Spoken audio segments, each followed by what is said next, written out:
you introduce yourself to the FluentReads community? Of course, my name is Javi San Juan. I'm originally from Chile, but I live in Barcelona. I've been living here for 7 years almost now. I'm a video game designer. It's been my career for over 10 years. And it's also my passion. It was since I was a kid, so that really defines me as well. Okay, all right, perfect. Can you tell us a little bit about your English learning journey? I've been learning English since I was a very young kid. I started looking up to my older brother who knew more words than everyone in the house. So we would listen to music together and trying to decipher the English words that came up. I think that's how it started. And then I just went from there, from watching movies and a lot of playing video games. I learned a lot from that.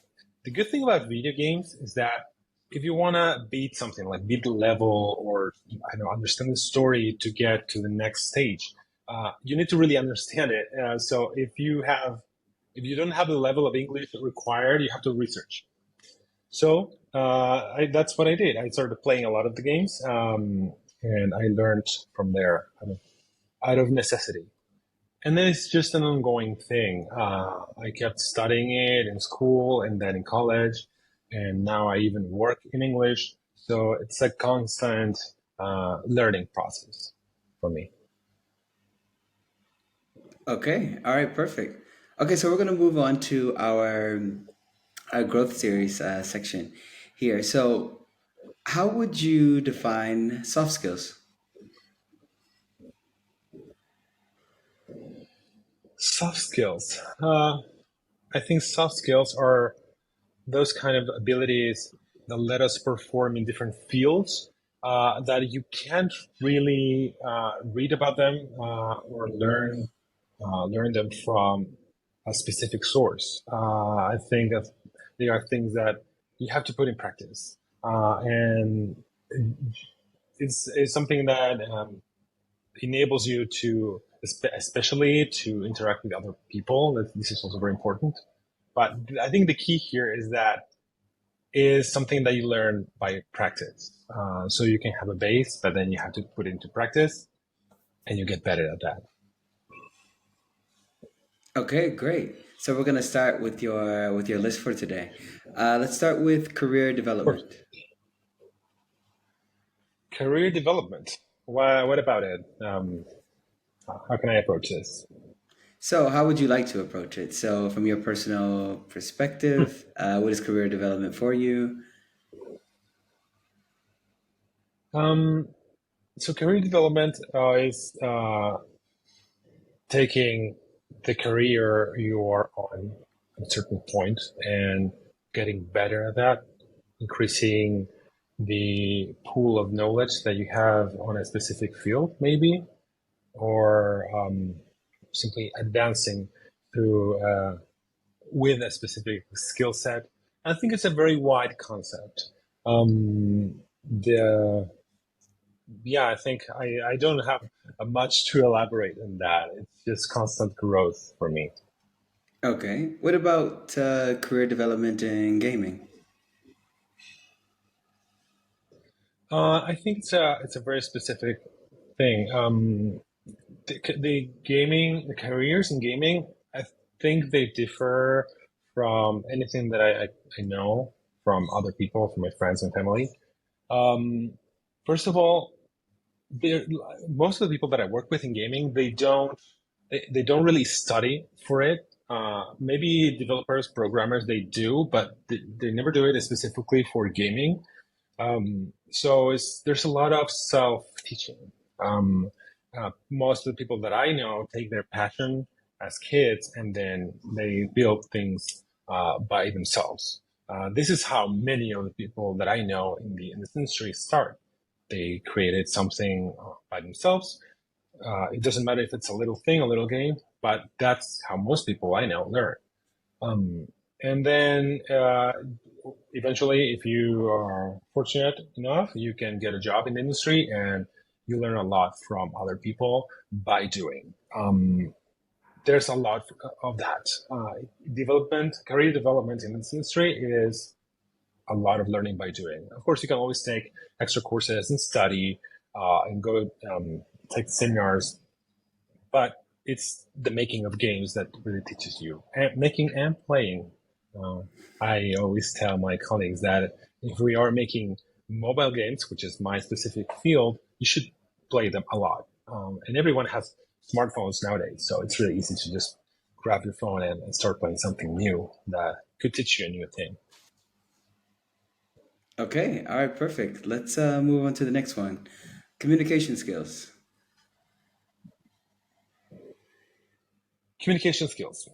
Um, should I define them, or how do You could um, you can take I it in just any practice? direction you I will like. Yes. express myself. Okay. Communication skills. I think everybody needs to develop those to a certain degree. We wherever whatever your field is, wherever you work, you should be able to look at yourself, see if you are communicating effectively, and see what can you can improve towards doing it better. Um, you will. Most people work with other human beings in this world, and the only way to work with them is to be able to communicate well. So this is necessary no matter what you do in life. Okay. Could you provide us with any examples or anecdotes in terms of your experience in communicating, maybe with teams or? Well, I'm I used to be, and I think I still am, very shy. People say they don't notice uh, because I try to go the opposite way. This is why, actually, I'm here talking with you. Um, when you're like an introvert or you're very shy, it might be difficult to express yourself in a way that's effective and you can get your point across. Um, so in my case, as I started working in the industry, I noticed that it was really hard for me as a game designer to express the ideas that I had in my head.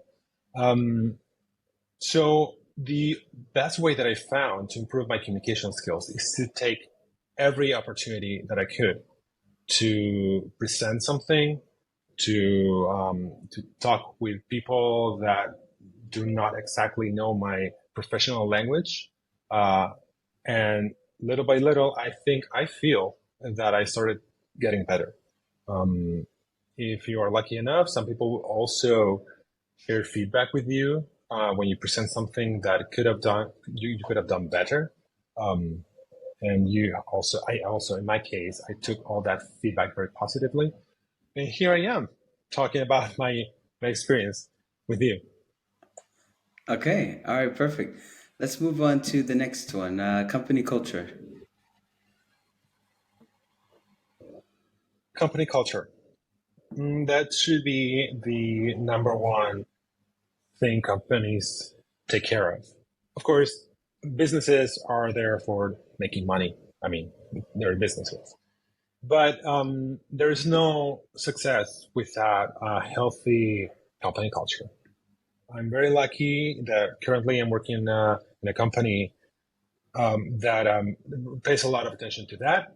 I feel very supported and very comfortable, even with the people that surround me, even though we're very different from a lot of different nationalities. Um, so it's always a work in progress. You never reach a like perfect company culture. You always have to take care of it. But I've worked in other places where the managers, the leadership do really pay attention to that, and it really shows. If there is a little toxicity anywhere in the company, it can irradiate to everyone in the team, and then the productivity can drop, and that no one wants that. I mean, it's a business. So actually, I have an advice to all leaders, different leaders of different companies: take care of your company culture. It's really important. Okay. What do you think about company culture? And now we're living in, a hybrid model. Some people are working part of the week at home, others at the office. Yeah. What do you think about this? Um, I can only share my opinion from my very personal experience. I know it can be different to other people's from what I've heard.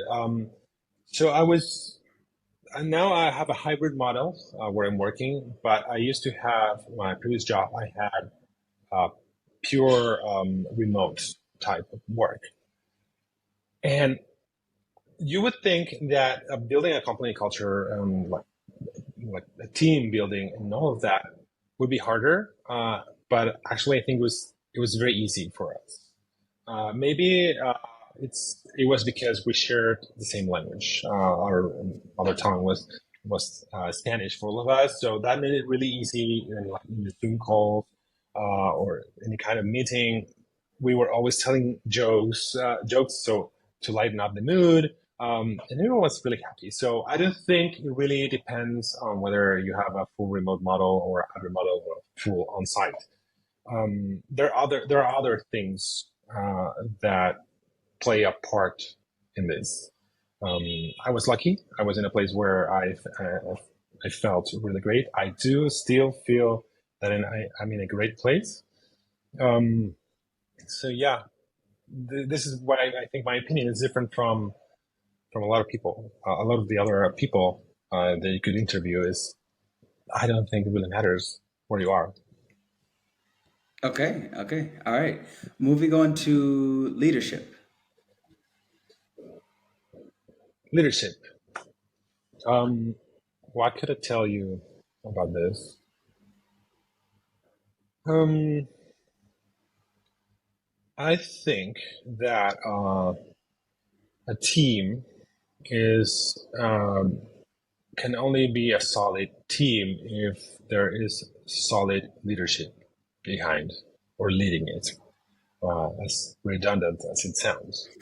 Um, I've told you that I've been working in this industry for 10 years. I think I've seen a lot of combinations of good leaders, bad leaders, good bosses, bad bosses. And it changes everything if you don't have someone in charge that doesn't want to develop their people skills. I think some people are more natural with their people skills and the way it influences their leadership skills. But I think everyone can pay attention to that. I think I'm taking the conversation from leadership to people skills. I think they go together. A leader has to have a degree of people skills. Uh, and if they don't, well, you can do things about it. You can study. You can take workshops. You can talk about it. But it is really necessary that you are able to, and also like to communicate effectively. Even like everything goes together. I'm very I can't find the word demanding when I talk about like when I see a leader, I really expect a lot from them. And if I'm in a position of leadership, I am also very demanding of myself. I have to be a really great leader. So this is normally what I expect from someone in that position. Uh, yeah. Okay. Do you think is it difficult for a leader to have a level of self awareness to know if they're doing well in terms of leading their team, or should they receive maybe feedback from their team in some way? Both. I think you one should be able to notice certain behaviors in your team that can tell you whether you're doing a good job or not as a leader. Um, Formal channels of communication and feedback, they're also really important. Some people, depending on who's in your team and their personality, some people will approach you and let you know you could do this better as a leader, or sometimes they would wait until you give them the chance, like having a one-on-one meeting with them, so they have the open space to let you know what you're doing or how you're doing it.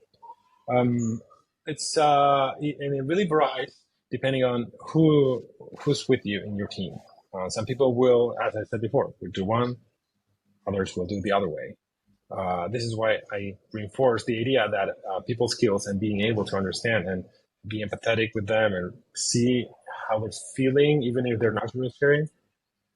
This is really important. Okay. All right, great. Moving on to negotiation skills. Negotiation skills. I put that one because I think this is the one that I really need to learn the most. And so I really want to share my experience of wanting to develop more my own negotiation skills. What I do understand, and my personal view on this, is that in our current society, I think it's very common to fall into the trap that negotiating is actually being able to take something from the other, from your counterpart, um, sometimes maybe without them realizing even. I So it's a kind of a toxic approach to how people negotiate, like to take from the other. Uh, for me, I have more of a diplomat personality, so I'm trying to find always the best position or the best deal for every part involved in this negotiation. Um, of course, you have to be very careful because maybe the other person is trying to take from you, so you have to pay attention to that and be mindful. Um, so when you're in the heat of negotiation, it's hard to think of all these things. Now I'm talking with you, and yeah, of course, it's so easy to talk about how I should do things.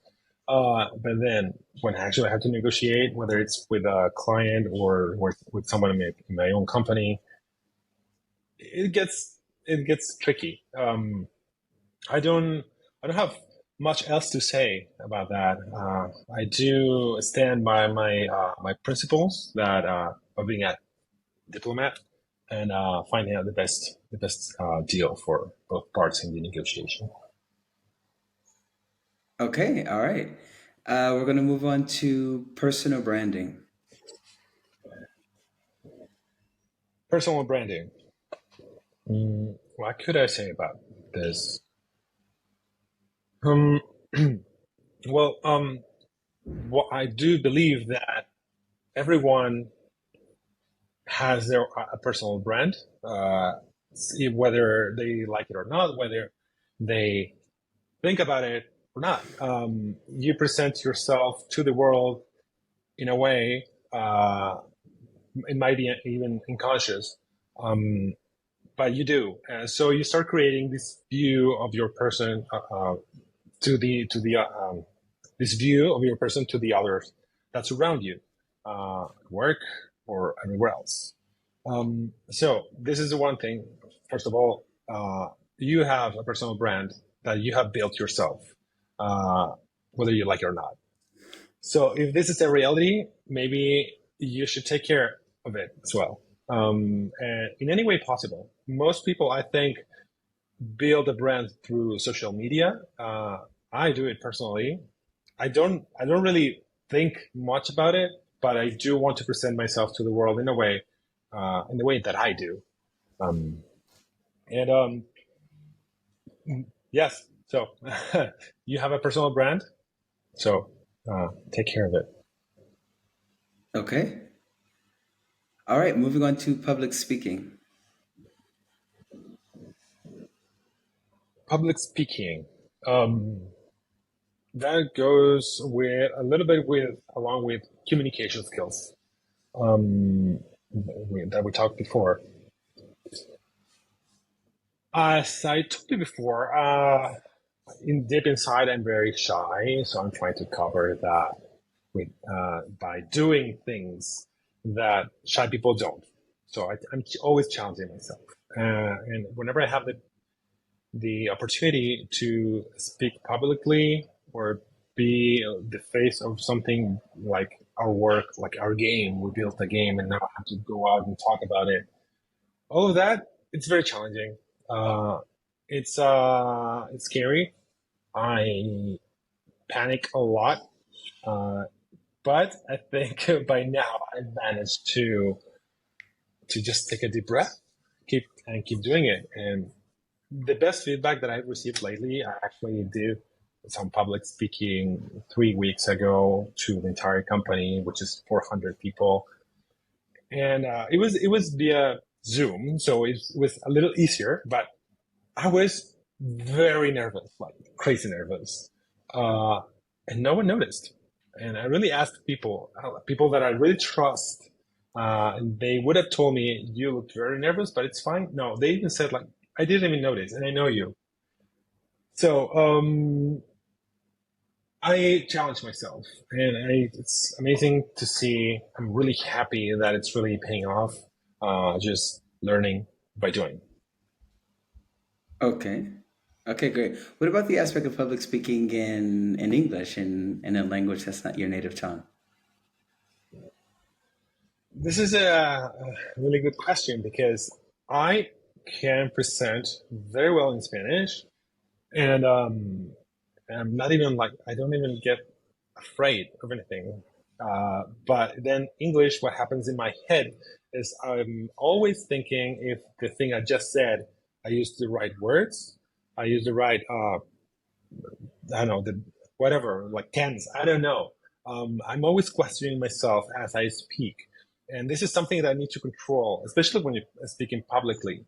What I've learned in all this time every time that I try doing this, is that people are more forgiving than you think when you speak publicly, especially when they know English is not your native language. They can really forgive that you said something slightly wrong. So that really calms me and lets me go for it.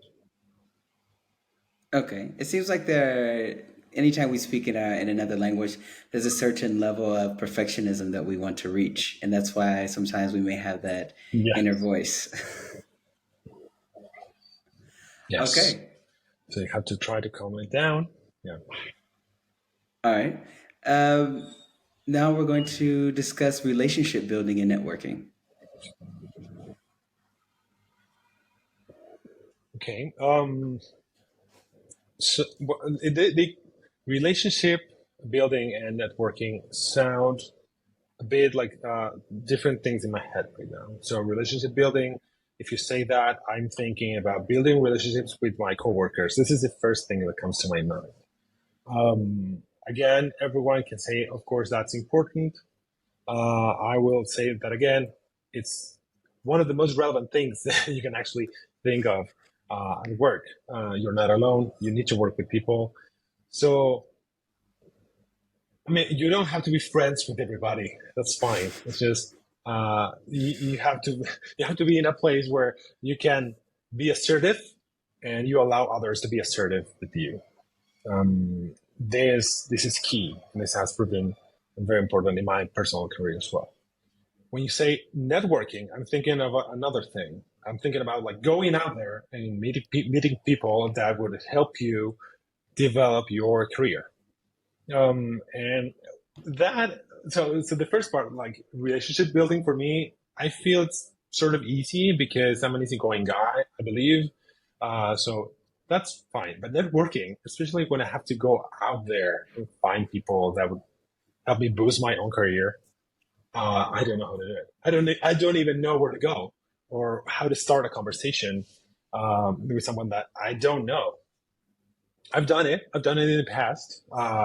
Just approach people and start talking. It doesn't always go that well, uh, but I'm getting there. I'm trying. I'm trying. I'm trying my best. Okay. What would you say about the difference between online networking versus face to face networking? Um, okay, so online networking versus face to face networking. I think face to face networking is. is more effective. There's no way around it. We are humans that we evolved in a way that we develop our relationships, uh, whatever nature they are, by looking at the other person in front of us. And there's more things than just the face and the words. There's a lot more. There's the language. There's here in this same conversation, we're missing, for example, what I'm doing with my left hand. You don't see that. And those things send a message to you. And you don't receive this message here when we are online. So there's no way around it. Networking in person is, to me, much, much better than doing it online.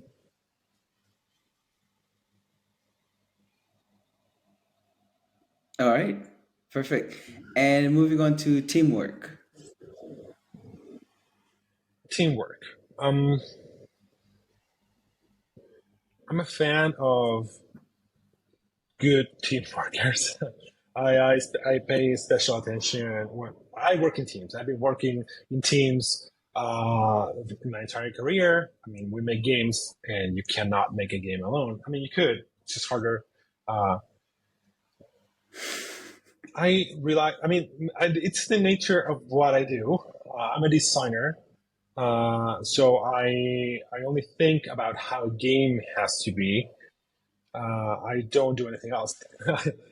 So I need others in my team and close to me to understand me, to receive my ideas, to be able to ask me the right questions, and most of all to challenge me. Because I don't have the answers to everything, and I make a lot of mistakes, like everybody does.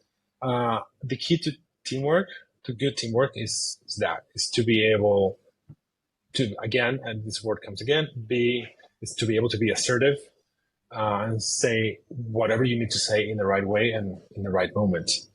Um, I've met a lot of people that are super geniuses, development programmers that are amazing, that can't work with other people, and that always fails. At least in this industry, in the gaming industry, you have to be a team player.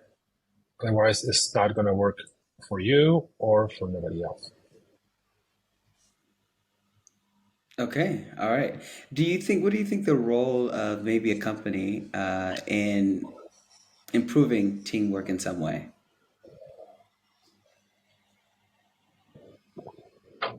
There can be things, very specific things that a company can do to improve teamwork. First of all, enabling the spaces for people to communicate. This really varies depending on if your company is full remote or hybrid or full on site. There will be different tactics that a company can do to promote this. Um, what we do in our example is we have a lot of that budget allocated for team building activities. Actually, I actually have one tomorrow, and everyone's looking forward to that. I think being able to unwind and not also think about work when you're others uh, really helps. You won't be friends. You don't need to be friends with them, but you need to feel good with them. That is really something. Um, so as long as the company provides these spaces and not forcing everyone to be stressed around each other, like when companies or the bosses make you stay very late because have a hard deadline, and sometimes those things do have to happen, but they can't happen all the time. So if that happens once, then the company has to make sure that the same team that was stressed together is able to unwind together.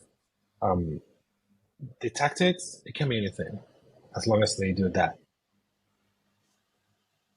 Okay, great. Okay, so we're gonna move to the one topic that you chose, which is a hot topic right now, is artificial intelligence.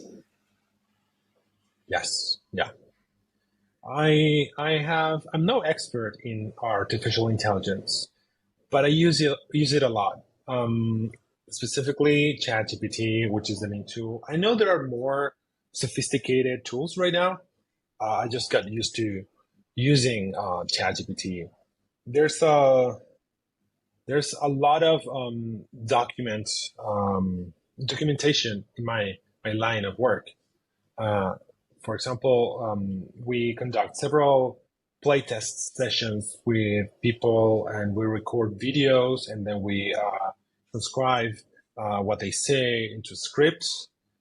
We can do that with computers, of course. No one's typing everything, but then you have many reports by a lot of people saying different things about your game that they play tested.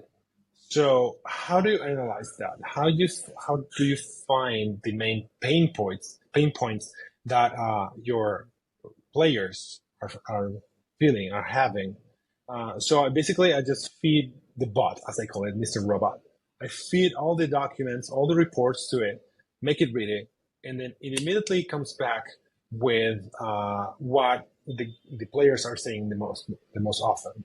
And that is really amazing. I don't have to read everything.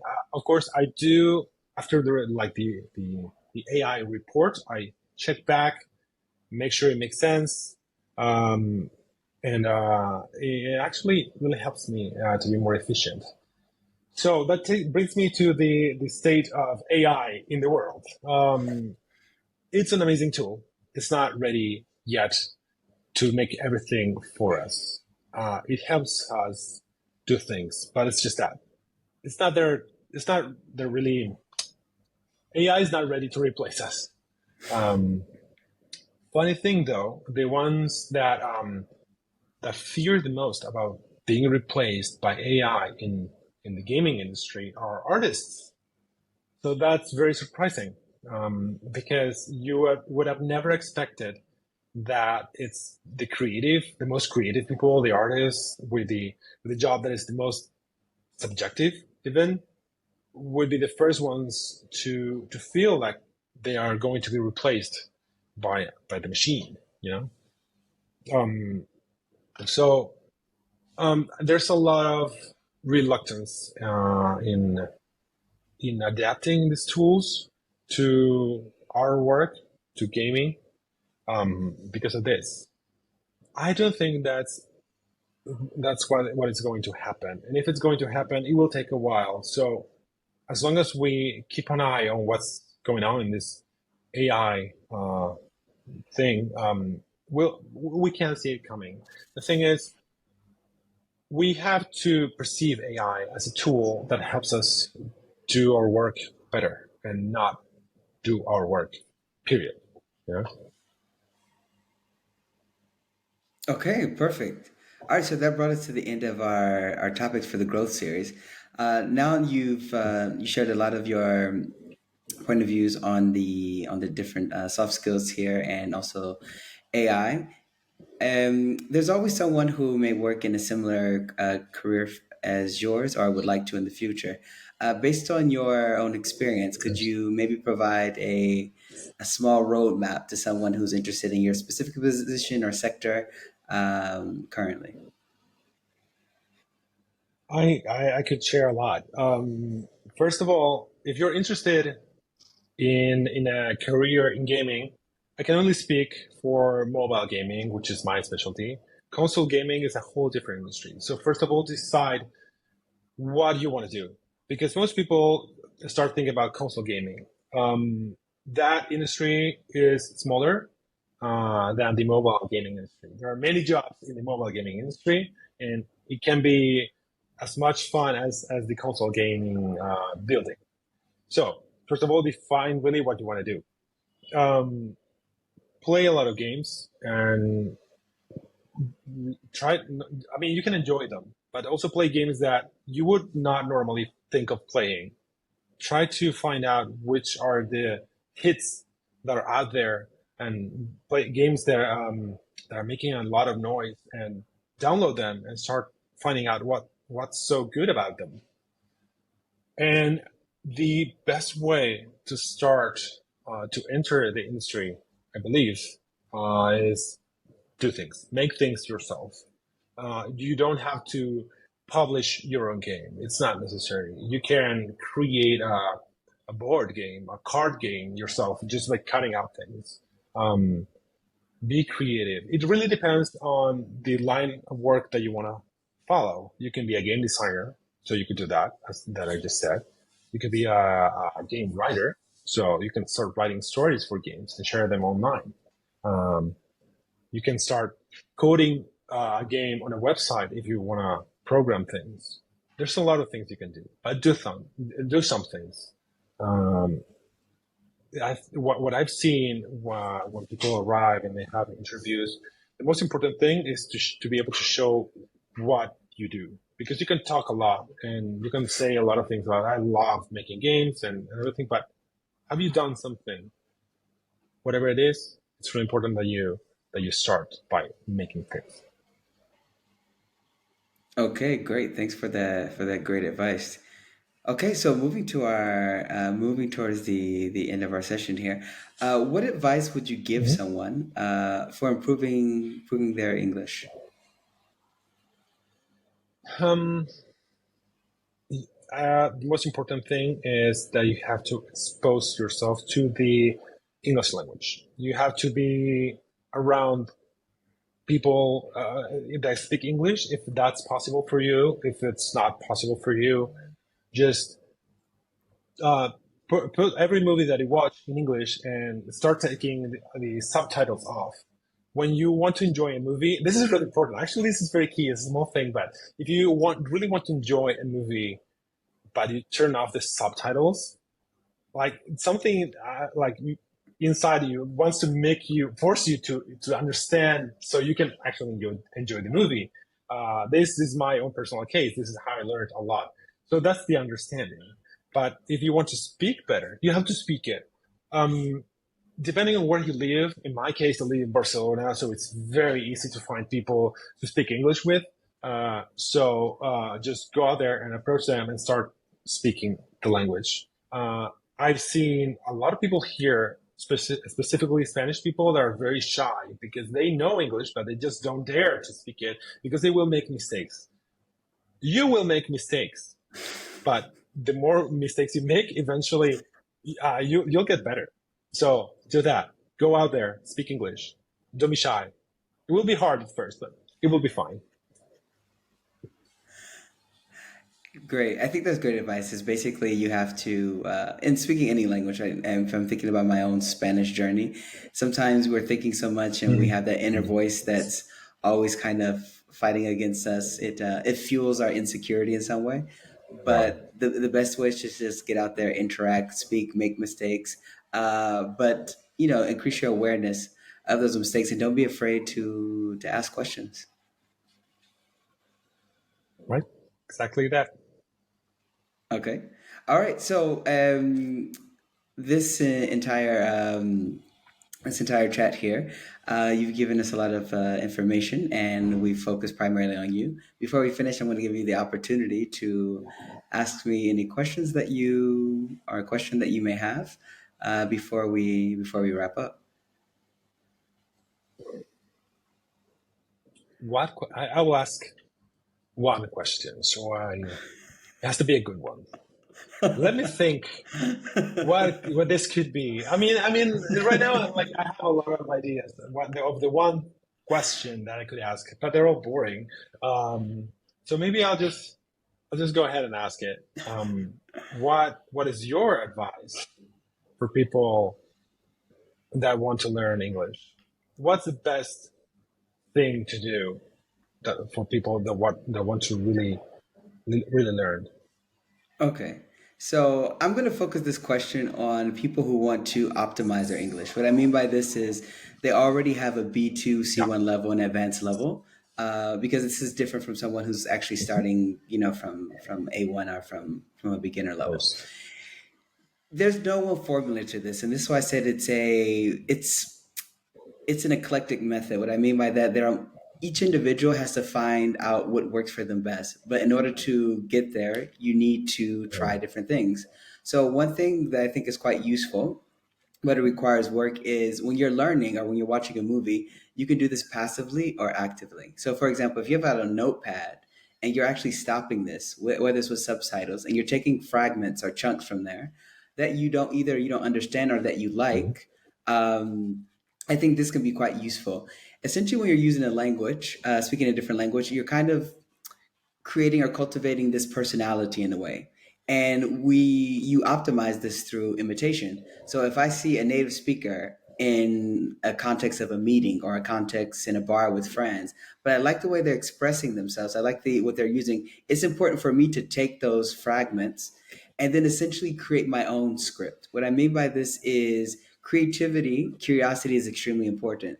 So if I, for example, have a list of 100 sentences or something in a very specific context, I think it's important to classify them in context because when we speak in different situations. And from this, using my creativity, I can essentially say, okay, I'm going to write these mini dialogues, and with two people, for example. But you're both people, so choose Javier and Sally, for example, and they're just going back and forth. What this does is it puts a little bit of pressure on you to say, okay, how would this naturally occur in terms of them speaking back and forth? And you have many tools that you can use online to help you with this, and even AI. The thing is, I know that it's quite cumbersome. It requires a lot of work. But one of the biggest obstacles I think is a lack of awareness of what's a lack of awareness of what's going on. Because sometimes if you're not able to, through active listening, recognize this part I don't understand, or to have something I refer to as linguistic intuition, meaning that if you know that it's this is correct 100%, maybe 80%, maybe 50%, your ability to recognize this is extremely well. So because you already have this, you have to cultivate it by saying, okay, I'm only 85% sure. How can I make this certain? And then once you find out that this is correct, you add it to that list to later make mini dialogues. This is one aspect that I think could be useful.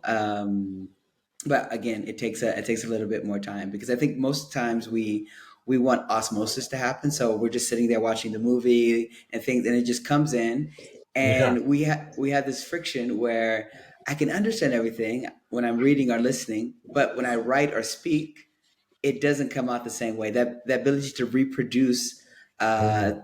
to reproduce it is not the same, and that's because they're four different abilities: reading, writing, speaking, and listening.